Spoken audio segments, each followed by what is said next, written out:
Kilo Delta 4 Bravo Mike Golf. Okay, I got Kilo Delta 4 Bravo Mike Golf. That's 5 and 6 Mark Unit 2171. 57 Tampa, Florida. 57 into Tampa, thank you, and 73.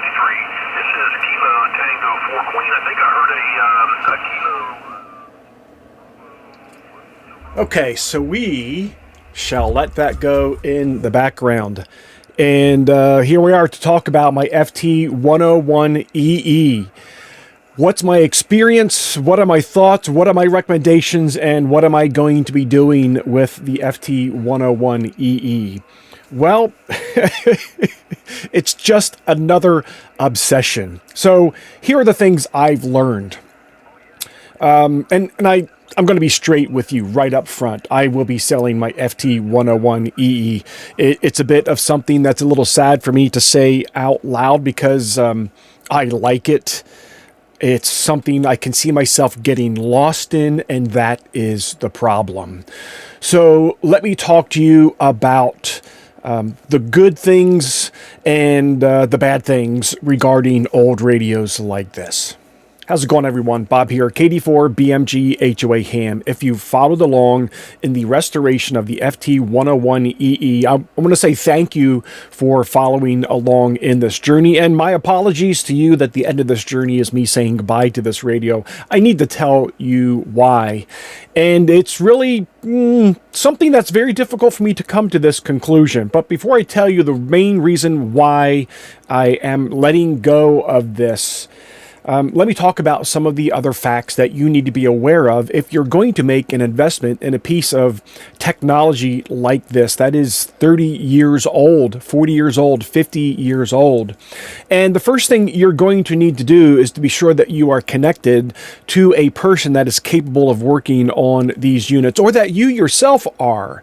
I stepped into this knowing that I didn't have the skill set to do a refurb of this, and so I connected with a gentleman named Paul Howard. He runs a Facebook group called Keeping the FT-101 Alive. I'll leave a link in the description below to his Facebook group. He only communicates via Facebook, so if you have interest in having him restore one of these radios for you, that's how you would get a hold of him. Of course, there are other organizations out there that do restorations of vintage gear like this. I don't know any of those personally. I don't know how good they are. Paul has a very good reputation and has restored a number of these radios. I'm very happy with what Paul provided to me, the service he did. For the fee that he charged, I felt it was incredibly reasonable. And you've followed that journey. You watched him as he shared what he was doing every step of the way. So the first thing you need to know if you're going to get into this is you either need to have the skill set to do it, or you need to know somebody who does have the skill set to do it. So you can be sure if you make this investment that you have a very good operating piece of gear once you're ready to put it in the shack and operate with it. So that's not necessarily a drawback. That's just something you need to be aware of.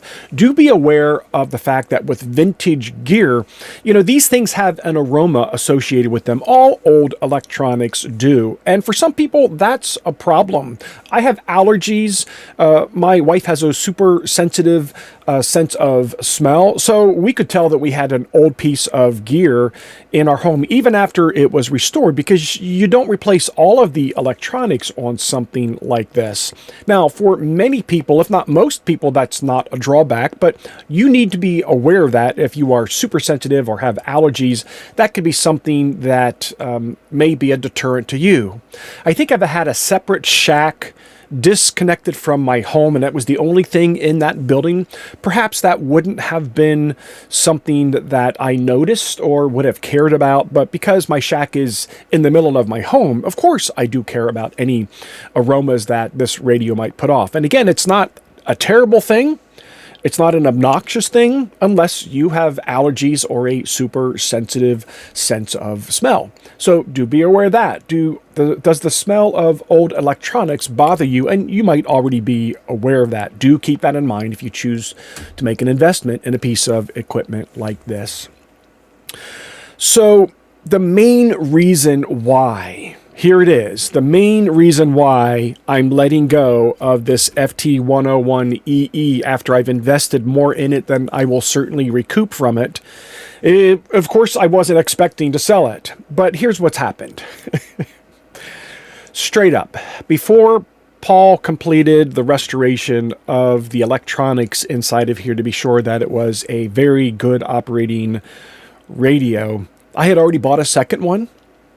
I had already purchased a frequency counter, which that's a piece of gear that would be helpful because as you're spinning the dial on this, you don't really know what frequency you're on. You need a separate frequency counter that associates with the band that you're on so you can be sure that you're on the absolute correct frequency. You're within your band privileges. I had purchased a separate external case because I was going to get it finished in a powder-coated ODG green. I had purchased a separate bezel so I could... you get the idea. I just kept making investment after investment after investment. Because in true form, when I jump into something, I go all in. And what I quickly realized is that owning an FT-101EE is a new obsession, and for that reason I have to let this go. There is nothing else about this that makes me go, I don't want this radio. I've learned it well enough to make a couple of contacts on it. There is a process to doing that and learning that. There's a process to turning this on and tuning it up on every band. I'm sure those of you who use these radios frequently, you already know how to do that. It's second nature to you. But as you go from band to band, you actually tune up to maximum power on these radios. It's kind of fun. It's not just taking a new piece of equipment, an IC7300, even though that's really not the newest technology, but it's what's in my shack. I turn it on, I spin the dial, I hit the tune on my automatic tuner, and I start talking, right? It's very straightforward.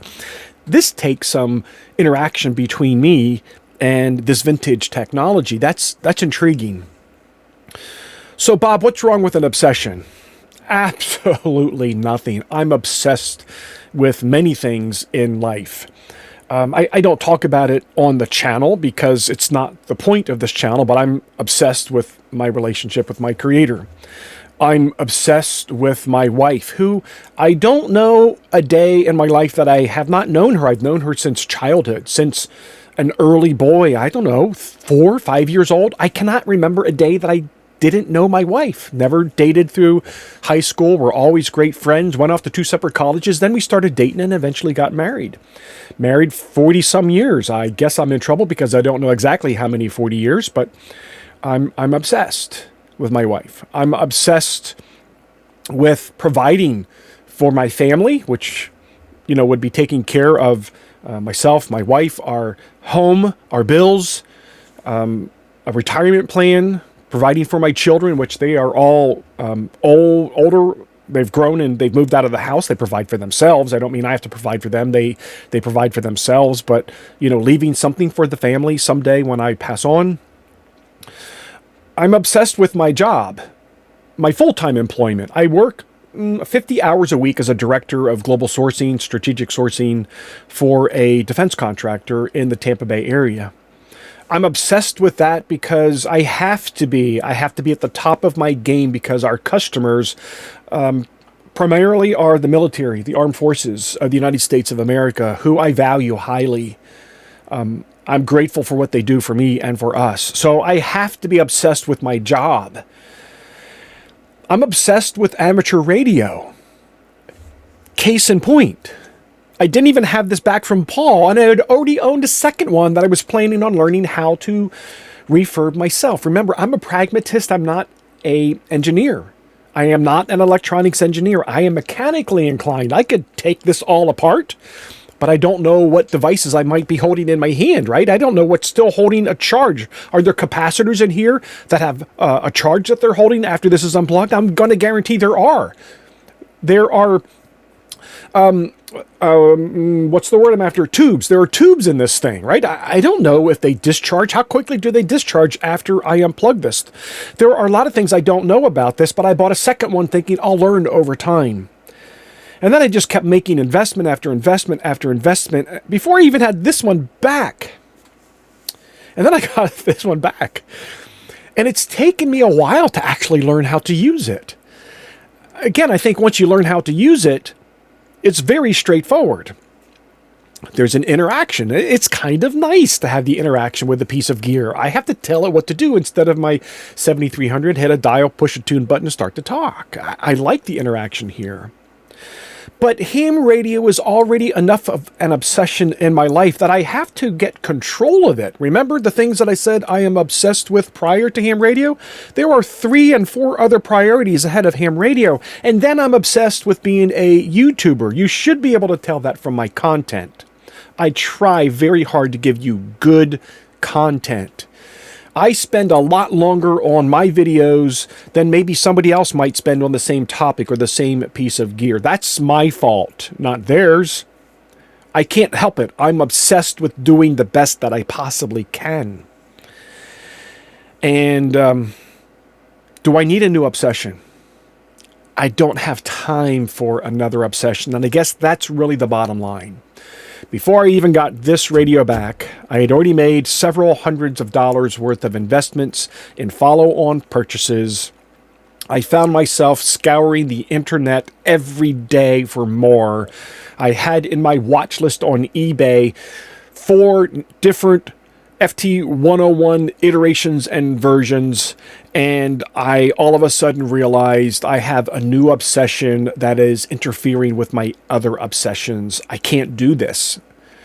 And so that's the bottom line. The bottom line is I have to control how many obsessions that I have in my life because I only have so much time and so much energy. Then that's why I'm selling my FT-101EE. Perhaps, in several years when I have the opportunity to retire from my full-time job, I'll have some extra time. And maybe at that point in time, I'll have the capacity and the bandwidth for a new obsession. But until then, I just have to say goodbye to this because I have multiple important higher priorities before ham radio and before my YouTube channel.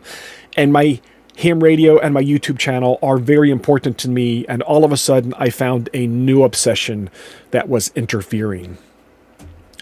And that's why I'm going to sell it. So I just thought I needed to share that with you because when you saw me start the journey, I was excited about buying a piece of history and owning it. I had it all planned out in the shack, how I was going to relay things out.